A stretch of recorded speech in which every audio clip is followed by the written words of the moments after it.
लगाते हो तो X क्या होगा, इससे खींचता रहता है इलेक्ट्रॉन, है कि नहीं। अब ये जो न्यूक्लियोफाइल है इससे रिपल्सन होगा निगेटिव वाले से, और इस प्लस से अट्रैक्शन होगा। ऐसे तो हम लोग रिएक्शन में लिखते हैं ना Rx प्लस न्यूक्लियोफाइल, असली में तो इसके चारों तरफ न्यूक्लियोफाइल होता है। तो बेसिकली क्या करेगा, जो बैक साइड में न्यूक्लियोफाइल होगा वही अटैक करेगा, ये आगे वाला तो भागने लग जाएगा देखते ही। कहते हैं आप बैक साइड से रिएक्शन अटैक करेगा, और कहते हैं कि सेम टाइम पे आर को अप्रोच कर रहा होगा न्यूक्लियोफाइल,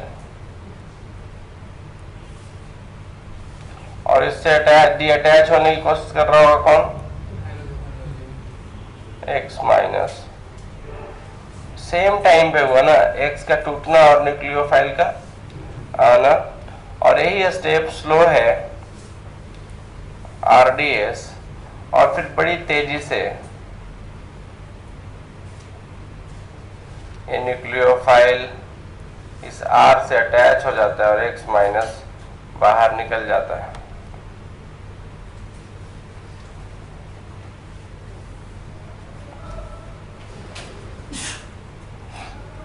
यहाँ पे अगर हम रेट लॉ लगाएं तो rate is directly proportional to RDS में कौन कौन इन्वॉल्व हो रहा है, आरएक्स एंड न्यूक्लियोफाइल। तो आरएक्स का कंसेंट्रेशन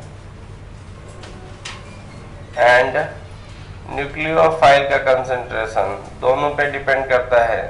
तो रिएक्शन कैसा हो गया मैकेनिज्म, इस टाइप के मैकेनिज्म को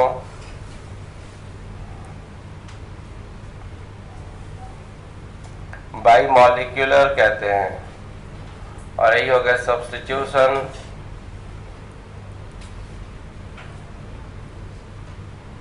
nucleophilic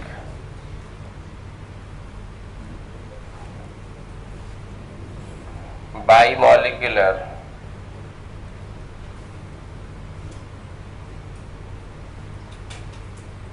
substitution nucleophilic by molecular SN2। तो हम कहेंगे rate of SN2, rate of SN2 increases if we increase concentration of Rx and concentration of nucleophile. Rate of SN1, SN1 Rx concentration पे ही depend करता है खाली।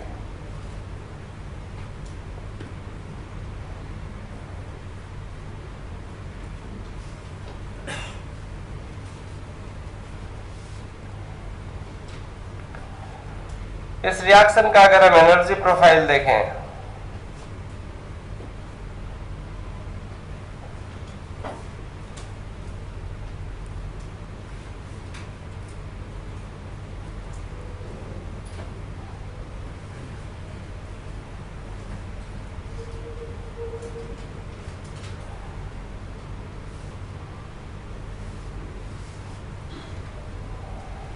मान लो कि यहाँ पे रिएक्शन का रिएक्टेंट था Rx प्लस न्यूक्लियोफाइल, एक ही बार सीधे पहुंचा ट्रांजिशन स्टेट और सीधे प्रोडक्ट में कन्वर्ट हो गया।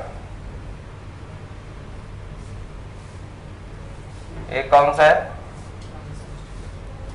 ट्रांजिशन स्टेट, और यही है तुम्हारा,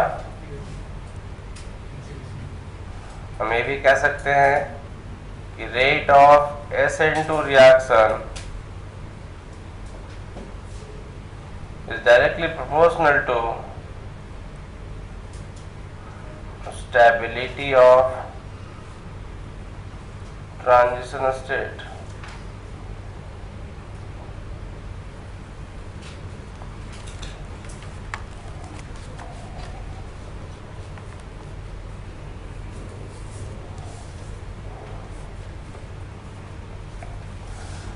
कुल मिला के हम ऐसे भी देख सकते हैं कि अगर किसी भी कंपाउंड पे जैसे H है एंड H है, इसके साथ एक लिविंग ग्रुप लगा हुआ है और न्यूक्लियोफाइल डालते हो, ध्यान रखना है हमेशा कि ये न्यूक्लियोफाइल जो अटैक करेगा वो कहाँ से अटैक करेगा, बैक साइड से। ये छोटा साइज का होता है।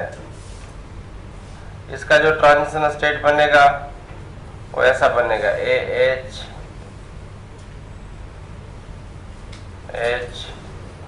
एक ही साथ इस कार्बन से कितना जुड़ा हुआ है, इधर Cl, समझ रहे हो। ये जो कार्बन है इसका हाइब्रिडाइजेशन अभी sp2 रहता है, ये प्लेनर बन जाता है और ये पेंटा वैलेंट हो जाता है ना, पेंटा। बेसिकली ये पार्शियल है। अब यहाँ H है, यहाँ भी H है और यहाँ भी H है। H की जगह मान लो कि तीनों CH3 रहता, तीनों CH3 रहता,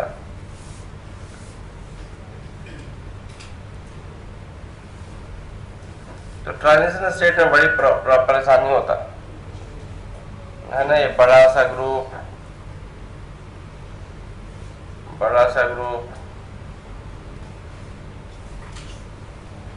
और ये होता Cl और ये होता न्यूक्लियोफाइल। दूसरा, इस न्यूक्लियोफाइल को इधर से अटैक करना भी बड़ी परेशानी का वो बन जाता है ना, ये पीछे से अटैक करना बहुत मुश्किल होता। कहते हैं rate of SN2 decreases with, ये मान लो कि ट्रांजिशन स्टेट 1 है और ये ट्रांजिशन स्टेट 2 है, तो हम क्या कहेंगे, स्टेरिक हिंड्रेंस इंक्रीज होता है। अगर स्टेरिक हिंड्रेंस अगर इंक्रीज होता है, स्टेबिलिटी ऑफ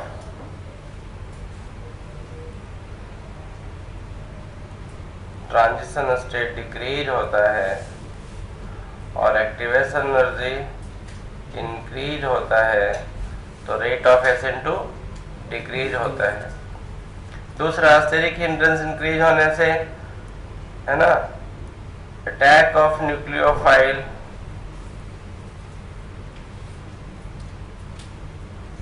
डिफिकल्ट हो जाता है। समझ गए। तो हम कह सकते हैं कि rate of SN2 CH3Br compare करें और CH3 CH2Br करें, तो बेसिकली क्या हुआ है, इसका एक H को हटा के मिथाइल आ गया है, स्टेरिक हिंड्रेंस बढ़ा ना, तो रेट ऐसा होगा। और अगर और भी बढ़ा दो, CH3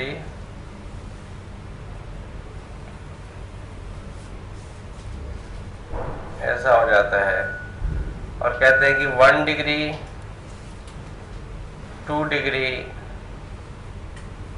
और 3 डिग्री, 3 डिग्री ऑलमोस्ट अनरिएक्टिव होता है टुवर्ड्स SN2, यानी ये रिएक्शन नहीं होने वाला है। 3 डिग्री एल्काइल हैलाइड्स आर